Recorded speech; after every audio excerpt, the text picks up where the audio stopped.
stand behind. Your question. Mr. Dieter, bonjour. My name is Janine. I come from France. I'm here with some Muslim friends from Abadi. And my question is, what would you say to a person who doesn't believe in any religion? Or if you prefer, what would you say to this question, to believe or not to believe? What was it? Just without the mic. The question is not directly relevant, however I'll put it to the speaker and see if he's prepared to answer. The question is, what is your opinion, or what is the Islamic perspective relating to a person who does not believe in religion? Is that the gist of your question? Not exactly. I'm here with some Muslim friends. I am not convinced in Islam, and I would like to know what you would say to a person who is a non-believer when this person says to you, believe or not to believe? Oh, yes, alright. If one is questioned by a non-believer, and the question is, what do you say about believing or not believing? What is the Islamic perspective? You see, there is a person who, every person ought to believe. He believes in something, right or wrong. There is a type of person who doesn't believe. He said, I don't believe that there is God. He says, I'm an atheist. Or the guy says, I'm an agnostic. Now, each and every one, according to religion, whether any religion, you ought to believe. You ought to believe. If you don't believe, then you are a non-believer. You are against the laws and commandments of God. So as such, you will perish. That person who says there is no God, he is going to perish. The one who says I don't care whether there is or there isn't, he is going to perish. Or you have the wrong concept of God, also you will be punished. According to your understanding, your capacity, your opportunities. There is a type of person who might not have heard the name Jesus. Will God question him?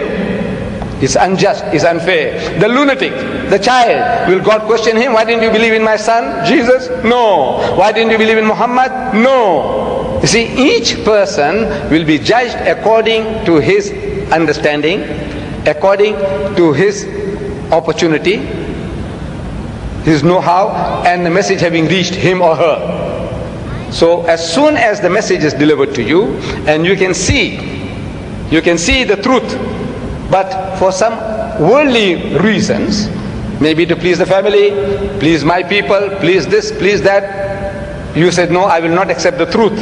In other words, the person has already been judged in that case. There is no hope for such a person. But there is a type of person who might be ignorant and had never had an opportunity.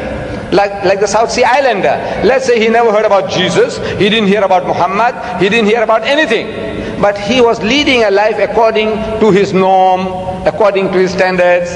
God will judge him according to his standards, not according to the Bible, not according to the Quran. So every person will be judged according to his opportunity and his understanding.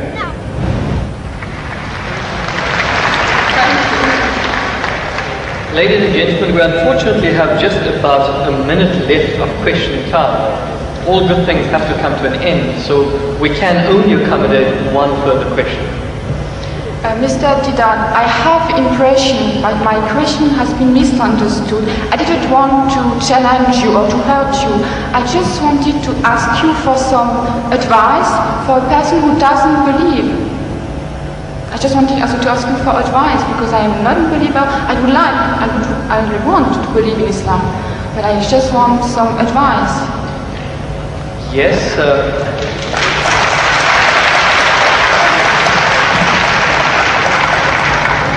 do you not feel that there was sufficient advice? Did you require further advice? Yeah, because I didn't have the impression that my question has been really understood. So you want to know what the bases are, or what the reasons are for a person to actually believe in one God?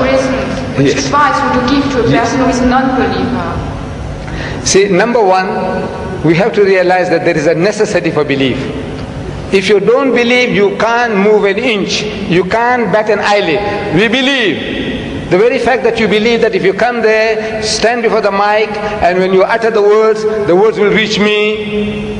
If you didn't believe, you wouldn't have taken that step.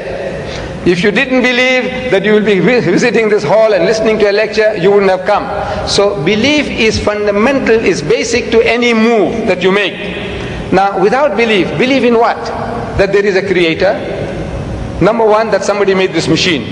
Man, woman, he made it. And that this machine is not given without instructions. Every machine carries with it instructions. Never mind how simple that mechanism is, you get instructions. Your washing machine, your hair dryer, your motor car, anything, everything, you need a book of instructions. This most complicated mechanism, the human being, created and left without instructions? Who says no, he has to be given instructions. And God Almighty, we believe that there is a creator, and this creator through his messengers, one of us, he has been conveying those messages to us, directions, instructions to us. Whether those instructions remain in the pristine purity or not, that is something that is now debatable. But the instructions were given, and it is through those instructions alone can man find ethics, can man find morality. Without these instructions, there is no ethics and there is no morality. Man, being an animal by nature, he will behave like animals. It's only because you believe that there is a creator, and this creator said that thou shalt not marry your mother, you will not marry your sister, you will not marry your daughter. We say we believe, we believe, we believe. You say no, I don't believe, then the person is nothing better than the animal. See, the dogs and pigs, the way they behave, he said, well, I behave just the same because I'm an animal also. So you have to believe. But now what are you going to believe? Where is the source of that belief? Instructions which is not contaminated, which is not spoiled. In the origin we say all prophets of God, all messengers of God were divinely ordained. But the messages, because they were not preserved, God sent messengers after messengers. Messengers after messengers. This is his way to rectify his creation.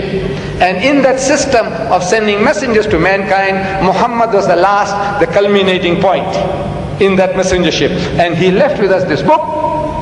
And if you read this book with an unprejudiced mind, if you haven't got one, I can present one to you if you haven't got it. This is an English translation of that book, the Quran, with an index. Anything that you want to know about God, open G, God, more than 140 different references. That you say, that I can't believe in God. So he reasons with you. This God of the Quran doesn't say, I'll fix you up and I'll twist your nose and I'll put you pull out. No, no, no. He says, أَوَلَمْ يَرَ الَّذِينَ كَفَرُوا. He said, how can you not believe in God? He says, كَيْفَ تَكْفُرُونَ بِاللَّهِ. So how can you not believe in Allah? وَكُنْتُمْ أَمْوَاتًا. Seeing that you were non-existent, you were dead, and He brought you into being. ثُمَّ يُمِيتُكُمْ. He will cause you to die. ثُمَّ يُحْيِيكُمْ. And He will bring you back to life again. ثُمَّ إِلَيْهِ تُرْجَعُونَ. And to Him will be your return. So if you start reasoning, and you see how true the statements are, that you were non-existent. You, I, everybody, non-existent. The men of science will tell you that this earth was a molten mass.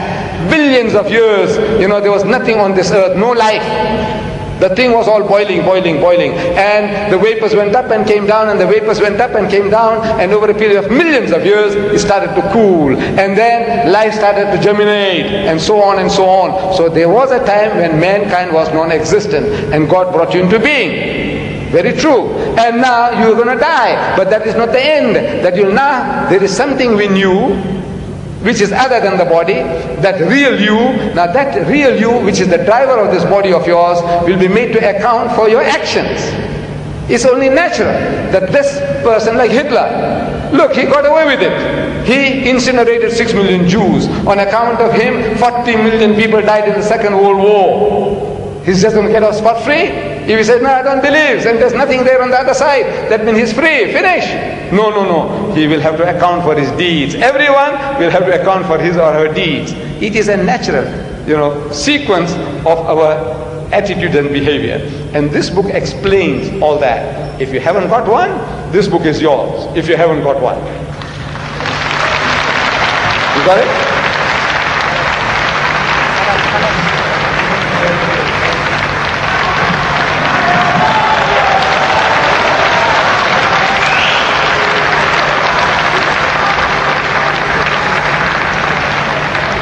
Ladies and gentlemen, unfortunately, all good things have to come to an end. We're at the end of our time span, we cannot accommodate any further questions. Whilst we'd like to